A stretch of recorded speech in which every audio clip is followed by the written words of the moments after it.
Hi అండి, welcome to my channel. నాకేమో tomorrow నుంచి ఎగ్జామ్స్. నేను తమ్నైల్లో పెట్టిన విధంగానే స్ట్రిక్ట్గా కూర్చొని స్పెట్స్ పెట్టుకొని మరి ఇన్ని బుక్స్ పక్కన పెట్టుకొని చదివేద్దాం అనుకున్నాను. కానీ బుక్ ఓపెన్ చేసి ఆ టాపిక్ చదువుతుంటే ఎందుకో నిద్ర అదొక రకంగా ముంచుకొచ్చేస్తుంది. ఏమేమో స్టోరీస్ గుర్తొస్తున్నాయి, రీసెంట్గా చూసిన మూవీస్ అన్నీ గుర్తొస్తున్నాయి. బుర్రలోకి అయితే ఒక్క ముక్క పోవట్లేదు. రేపు ఎగ్జామ్ ఏం రాయాలో ఏమో ఏమీ అర్థం కావట్లేదు. చూసిన ప్రతి టాపిక్ ఇంతకుముందు ఎక్కడో చదివినట్టు అనిపిస్తుంది, మళ్ళీ కొత్తగానే ఉంది. మరి రేపు ఎగ్జామ్ ఏం రాస్తానో ఏమో తెలీదు. ఇలా 5 days ఎగ్జామ్స్ ఉన్నాయి. ఫస్ట్ ఎగ్జామే ఏం చేస్తానో అర్థం కావట్లా, చదువుతూ ఉన్నాను. ఆ చదివిన దాంట్లో ఒక్కొక్క వర్డ్స్ కూడా మైండ్లోకి అసలు వెళ్ళడానికి సిద్ధంగా లేవు. ఇలా ఉందన్నమాట ఎగ్జామ్ ప్రిపరేషన్. ఏ విధంగా ప్రిపేర్ అయితే ఎగ్జామ్స్ పాస్ అయినట్టే చూద్దాం. అయినా నాకు ఒక్కటే ఇలా ఉంటుందో లేకపోతే అందరికి ఇలాగే ఉంటుందో ఎగ్జామ్స్కి చదివేటప్పుడు అనే డౌట్ కూడా నాకు వచ్చింది. అందుట్లో మా ప్రైవేట్ స్కూల్స్లో వాళ్ళు ఒక్క పర్మిషన్ అడిగితే ఎగ్జామ్కి ఏదో వాళ్ళ ఆస్తులన్నీ రాసిచ్చేయమన్నంత ఇదిగా ఫీల్ అయిపోతూ ఉంటారనమాట.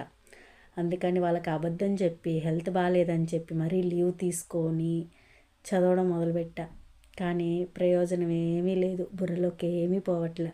వృధాగా లీవ్ తీసుకొని అమౌంట్ కూడా పోయింది. ఎందుకంటే వాళ్ళకి అవసరమైనప్పుడు వాళ్ళకి నచ్చితే ఎన్ని లీవ్స్ అయినా ఇస్తారు, కానీ మనం అవసరం అని చెప్పి హాఫ్ డే పెట్టుకున్న ఫుల్ డే శాలరీ కట్ చేసుకుంటారనమాట ప్రైవేట్ స్కూల్స్లో. ప్రజెంట్ అలా కుస్తీ పడుతూ చదువుతున్నా మైండ్లోకి అయితే ఏం పోవట్లేదు.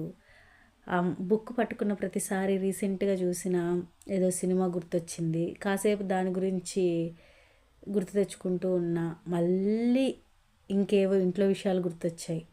తర్వాత మళ్ళీ పిల్లలు ఏం చేస్తుంటారో అని గుర్తొచ్చింది. ఇలా అన్నీ గుర్తొస్తూ ఉన్నాయి వన్ బై వన్. రేపటి ఎగ్జామ్ రాసేసి వచ్చిన తర్వాత ఎలా రాశాను ఏంటో అనేది మళ్ళీ చెప్తాను. పిల్లల్ని చదువు అని ఫోర్స్ చేస్తాం, కానీ నిజానికి చదవడం అనేది చాలా కష్టం అండి. ఎందుకంటే స్థిరంగా ఒక దగ్గర కూర్చొని అది చదివి ఆ చదివిన దాన్ని మళ్ళీ గుర్తుంచుకొని ఆ టాపిక్స్ అన్నీ మళ్ళీ రీకలెక్ట్ చేసుకోవడం అనేది చాలా పెద్ద విషయం. పిల్లల్ని అంటాం కానీ మనం చేయడం అయితే ఇంకా పెద్ద విషయం.